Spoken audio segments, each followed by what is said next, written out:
Hey, this is Chris Carrabba from Dashboard Confessional, and you're watching AMBY. Hey everyone, it's Alicia from AMBY, and I'm so excited to be sitting here with one of my biggest inspirations ever. It's Chris Carrabba from Dashboard Confessional. Hello. Hello, that's a good roll, and I like Yeah, that one. Yeah. Not too bad. I feel good. Now I feel good about myself. Energized. Let's get this thing going. How are you? I'm good. And so Great. welcome back to Canada. Yeah, we love it here. We've had a great tour so far. And tonight's the last night of this run. Then we're off to the U.S. It's kind of sad because we've really had a great run here in Canada. Is it always fairly bittersweet when you have to say bye to somewhere? Like, you know you're Yeah. going to return, but it's just been a good time? Yeah, especially because you just start to get... It's always when you just start to get into the groove of things. into the groove of the... Especially since we did like multiple nights, a couple of nights, really get to know the cities well. Little bit better, I should say, not well. Yeah. But this has been a fun tour. Well, it's a super exciting time, not just because of the tour, but because Crooked Shadows is officially out. Yes. So is there not as much anxiety now that everybody's finally able to hear it? 'Cause I know how much time, effort goes into creating a record. Yeah, there's more anxiety. Really? Well, now we have to play them in front of people. You know, they like exist now. For a while, they were just ours. But now it's like they're shared pieces. I don't know if there's more anxiety. They possess a different feeling altogether. It is kind of fun when they're just yours, when no one knows you're making a record. And maybe you don't know you're making a record even. Kind of like a big secret you're holding on to? Yeah. Then it's out in the world. And thankfully, you know, it's been kind of embraced at the live shows. But there's that period, there's that moment right before you play any of the new songs. Are they gonna care? Are they gonna know? Are they gonna like this? And there's no way to tell until you start playing.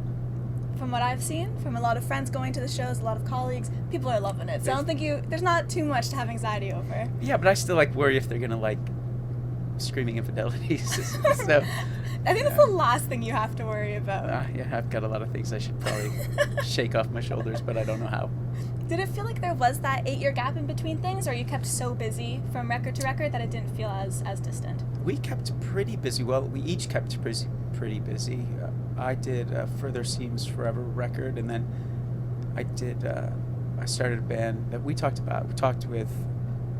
together about once. You interviewed us, called Twin Forks, and Twin Forks toured a lot, and then I toured a good bit by myself. But it's not the same. This is a different thing. This is like the thing.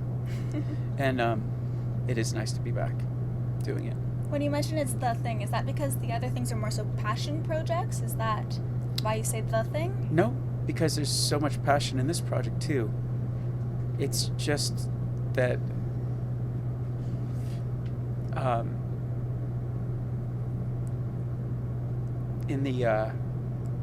I couldn't do those other bands without this one.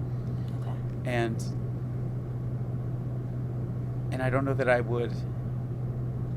I don't think there's another project I do where I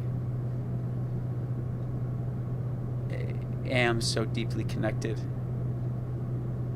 to the songwriting. And that says a lot because I am deeply connected to the songwriting in general. But there's something, the well goes a little further down with this project, with Dashboard. Okay. You mentioned the songwriting there, and I'm so happy that the always featured heartfelt lyricism was also put onto this record release, because growing up, especially now too, Dashboard records were the ones that I turned to when I needed to get through a tough time, or I needed that kind of uplifting sense. So for you, who were those bands growing up that you turned to for that kind of uplifting spirit? That's a really good question. Thank you. The Cure for me has always been a band I've turned to for like both ends of the emotional spectrum. I think they cover the low moments and the euphoric moments really well. REM is another one for me. There's a slew of bands. Jawbreaker, it's maybe a little lesser known, but very, very important band to me. I could list this for an hour. We could There are go a on. lot. Yeah. Well, one of my favorite tracks off the record is Just What to Say. Oh yeah. For one, Chrissy's vocals on it are beautiful. Yeah, Chris's vocals on everything are beautiful, Yeah. aren't they? Yeah. Very true. Yeah. Yeah, so maybe that might be the most personal song that I've written. I want to say in a long time, but I might mean ever. It's very revealing. It's very honest. And it's kind of an admission that though I'd love to keep my promises, sometimes I'll break them in order to write a song. It's a kind of a weird thing. But it's kind of a weird thing to grapple with, that if you're going to be a songwriter, you have to force yourself to surrender to those moments, even though you lose out on other real life things sometimes. When I first heard it, the reason that it connected with me so well is because, and I'm actually really happy to hear it, that's how it came to be. It was kind of having to cancel things, because with my job, these interviews pop up out of nowhere the day before, hours before, and I'll have plans with friends and family. I'm like, no, I actually have to cancel this. Yeah. And they understand the situation, but you always feel kind of guilty afterwards. So how do you cope with that?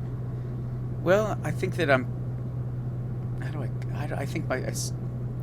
I think I have an easier time coping with it than the poor people I'm leaving in the lurch. But my friends and family are pretty kind, and they're understanding that this thing that we do is unusual, and it's like a job we were never really meant to be given in the first place. It's kind of like winning the lottery.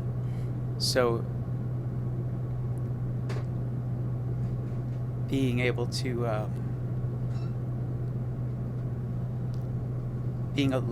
them allowing us to do what we need to do to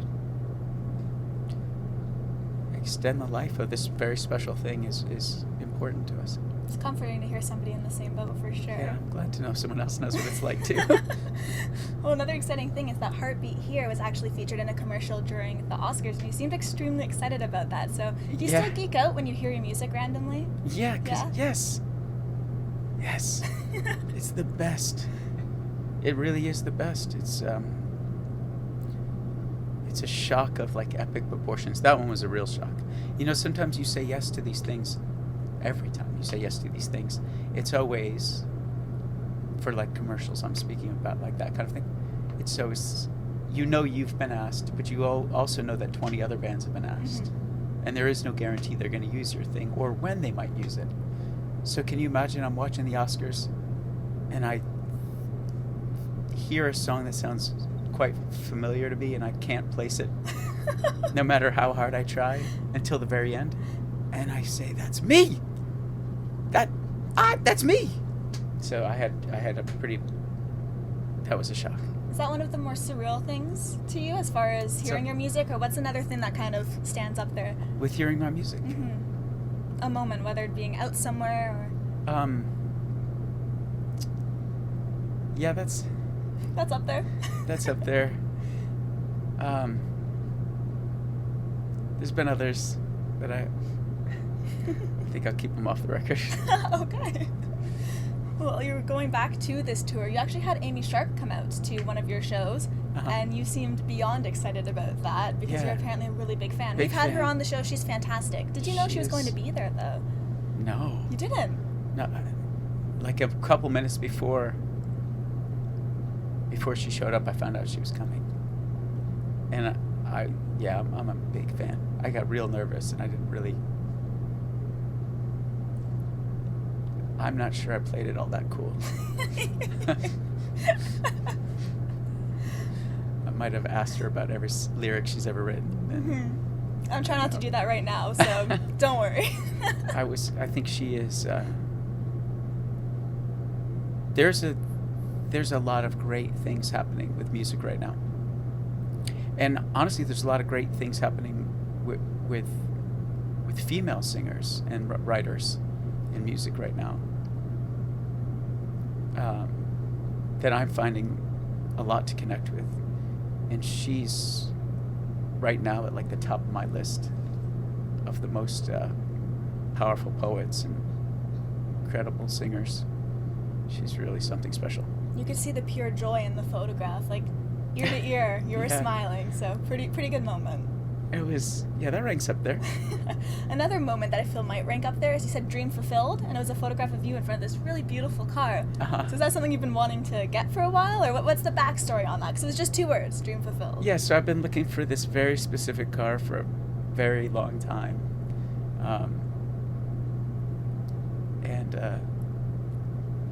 And I found it, and I got it, and got it running, and that was part of the fulfilled dream, is that that I got it running. Yeah, it was not this, like, I'm not into like rock and roll excess or things like that, you know. So I know you're supposed to do things like buy like cool watches and sports cars and stuff when you first get famous or whatever. I don't know, I just kept saving for 20 years for a pretty modest thing that I wanted when I was 16 and still want it now. And now I have it. It feels pretty good.